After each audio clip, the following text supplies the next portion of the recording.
All right, this is the first in a series of lectures for prescribed subject number 3, the move to global war. And we will be looking at Japanese expansion in East Asia, the years 1931 through 1941.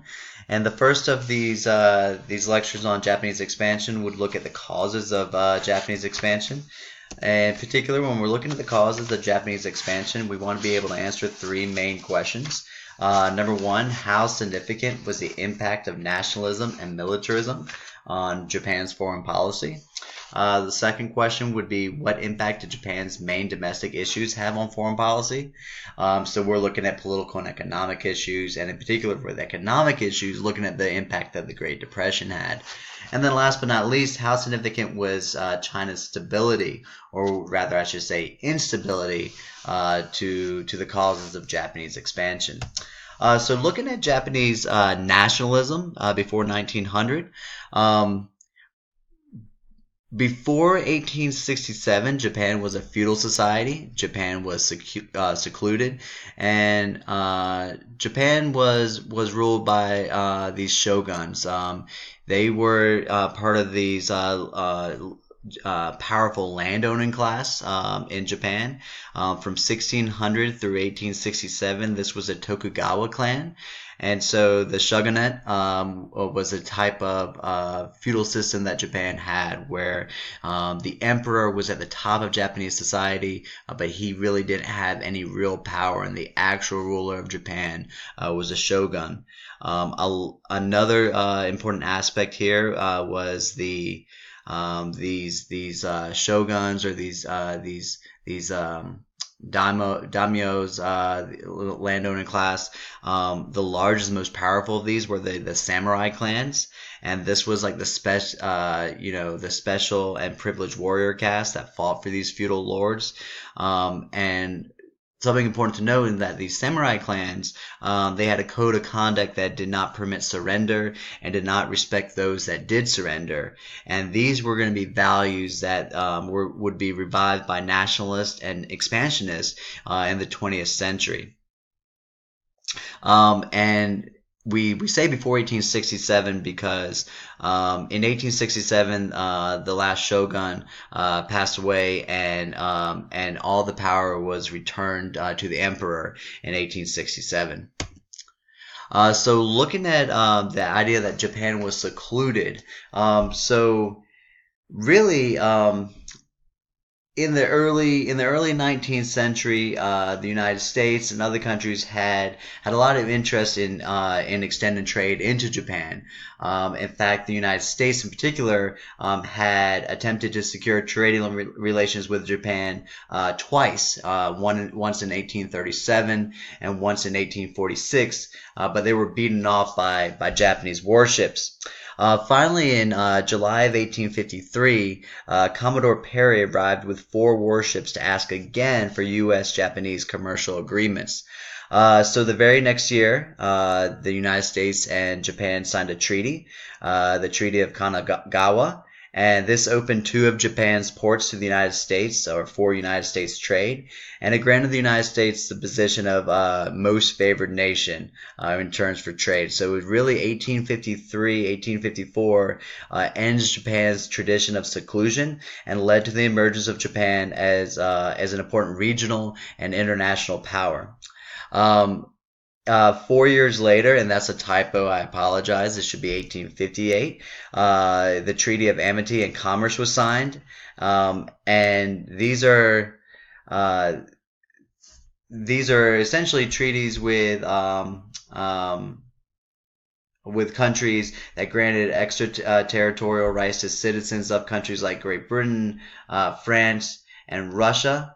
And these are known as unequal treaties because they seem like they are favoring these foreigners, these Westerners, by giving them these extra territorial rights in Japan, and they were opposed by the imperial court in Japan, and they led to these unequal treaties, and the opening of Japan in the 1850s really started this rise of nationalist sentiment in Japan, who favored seclusion and who really did not like the opening of Japan to Western countries. So we see the feudal age of Japan end in 1867, and in 1868 we see what's known as the Meiji Restoration. In 1868, all the power is going to be restored to the emperor. Um,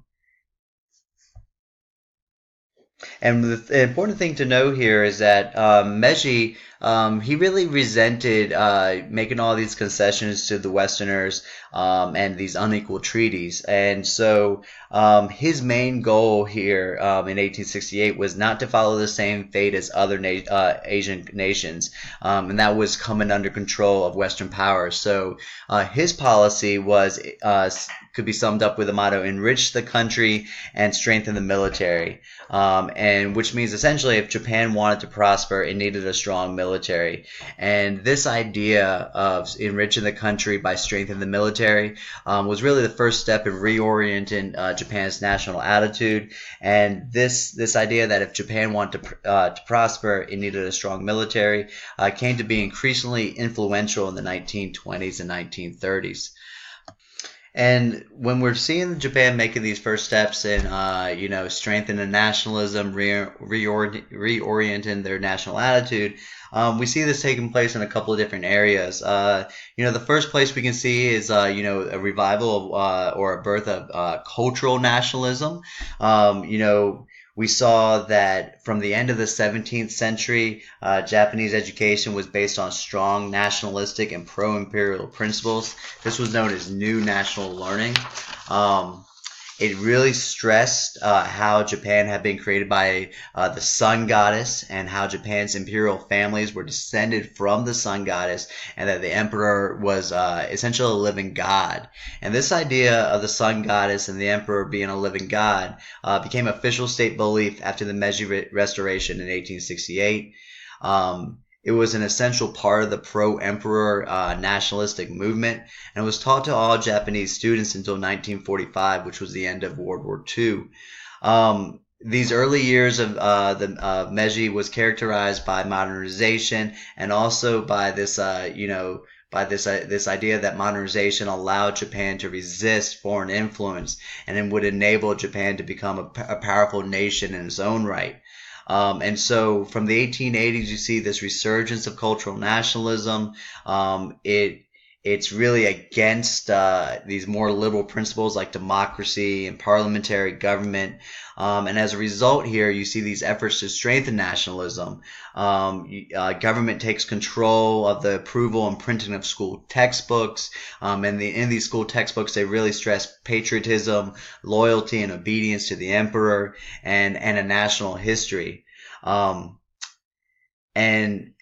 with that, you see this attempt to foster state nationalism, and this is essentially glorifying Japan. It's a belief that Japan was superior to other races. People became convinced that the Western influences were corrupting and destroying traditional Japanese culture. So once again, there was that anti-Western sentiment. And these Japanese nationalists also began to revive aspects of Japan's traditional culture, and this it includes a revival of Shintoism, which is a traditional religion in Japan. Is a revival in the samurai tradition that we talked about in a couple slides ago, and the Bushido code. The Bushido code had essentially 8 virtues that it was centered around: justice, courage, politeness, honesty and sincerity, honor, loyalty, character and self-control, and benevolence. So even though Japan's kind of interesting here, because even though they believe that some of these liberal principles of the Western countries were inferior, or had a harmful effect on Japanese culture. These are things like democracy and other influences.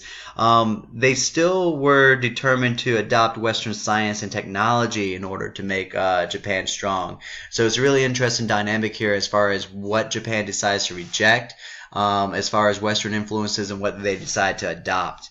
And in 1868, Japan released this Charter Oath of 5 articles, and the main one is Article 5, which is stated that Japan would officially seek knowledge from the world.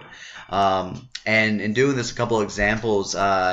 They use Article 5 of this Charter Oath, and they really focused on building up the military and their navy. Those would be the top priorities. So, for instance, they had military conscription started in 1873. Training was based on the Prussian army. This is similar to what we talked about with France after World War One. The Franco-Prussian War had just happened in 1870 to 1871. The Prussian army, the way it was structured, the way their soldiers were trained, they were the best in the world. So much like France adopted some of the Prussian military influences after World War One to build up their army, Japan did the same. And likewise, they took from the British in the areas of the Navy. And in 1875, they purchased 3 British naval vessels, and this was really the beginning of the Japanese Navy. And so we see as Japan is starting to strengthen, the military, as we see this revival of nationalism coming along. What coincides with this is early Japanese expansion. And so the first example of Japanese expansion that we see would be in 1894 and 1895, and this is the first Sino-Japanese War. And so the first Sino-Japanese War, the first war between China and Japan, was really over who had influence in Korea. And this war was pretty quick. Japan's modern army and navy was just too much for China. And so as a result of the first Sino-Japanese War, we got Chinese recognition of Korean independence. Japan got Chinese territories, including Taiwan. And China also signed a commercial treaty with Japan to grant some manufacturing rights to Japanese businesses. However, the Western powers, they didn't really like to see Japan having such a strong influence in China and Chinese affairs. And so France, Russia, and Germany joined together soon after this and forced Japan to give up some of their territorial possessions in return for financial compensation. But forcing Japan to give up some of their gains from this first Sino-Japanese War. The next example of early Japanese expansion actually happened with one of these Western countries, and this was in 1904 and 1905, and it was the Russo-Japanese War, or the war between Russia and Japan. And once again, this starts over both countries wanted to have an influence in Korea. Post 1895, or right after the Sino-Japanese War, Japan built a railroad and they started to develop Korea's timber industry and the Yalu River. The Yalu River separates Korea from China. And Russia had similar plans, and in 1896 they actually persuaded China to lease a peninsula right next to Korea for 20 years. By doing this, Russia got the right to build a railroad in order to link the Chinese Eastern Railway to Port Arthur, which was some territory that they had. Essentially, Russia wanted to have a direct link between Port Arthur, which is in China, and Russia. And I'll try to get a map here so we can see, the visual there. So as Russia is starting to gain more influence in China, and essentially getting some influence and a presence in Korea, Japan wanted them to recognize some of their own special interests that they had in Korea, and some of their concessions that they got as a result of the first Sino-Japanese War. But this failed to happen, and so in 1904, as a result of this dispute over territory in China and in Korea, Japan's going to declare war on Russia. And much like the Sino-Japanese War, Japan was too much for Russia, and they whooped up on them. And in 1905, Russia and Japan signed the Treaty of Portsmouth. And a couple things here as a result of the Treaty of Portsmouth, or the result of the Russo-Japanese War. Korea is going to get annexed. We see that Japan is a major political and military power in the Far East. They gave Japan significant interest in Manchuria, and it also was likely to bring Japan into